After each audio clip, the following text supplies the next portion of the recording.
5 عطور ندمت اني اشتريتهم. رقم 5 اومبر ليدر. الصراحه بعد ما كان عندي اومبر ليدر تبع زمان القوي، هذا اشتريته من شي سنتين، عطر بيستاهلش ولا دولار، ضعيف جدا. رقم 4 اجي ويست من شانيل، عطر جميل جدا كان لما كان قوي، اصداره الجديد بسواش ولا دولار.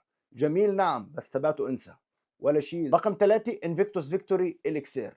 كان عندي انفيكتوس فيكتوري العادي اجمل منه، هذا الصراحه اشتريته عشان اعمل عليه ريفيو، وكان يعني بالنسبه لي طبعا بالنهايه اذواق ما عجبني.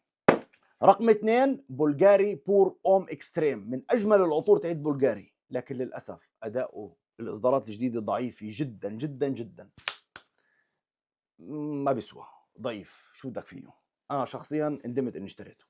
رقم 1 انا بعتبره الخازوق، لانه اول ما اشتريته اول شهرين ثلاثه كنت مبسوط، قوي ثابت فواح، وسعره غالي الصراحه، دفعت فيه مبلغ ببداياته اول ما نزل، يعني مبلغ.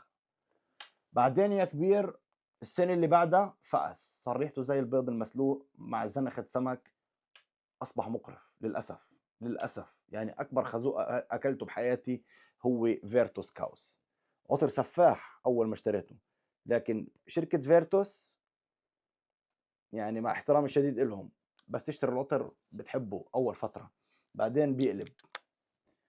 ما بعرف، يمكن انا عندي، مع اني كنت مخزنه صح، وحتى ليك لونه اختلف، شايف لونه صار اصفر غامق مع انه كان ابيض شفاف زي المي، مع اني انا حاطه في مكان يعني جيد جدا عازل عن الحراره والكذا والكذا. لكن انا فيرتوس توبي ما عاد اشتري من عندهم ولا شيء، وابقى قابلني.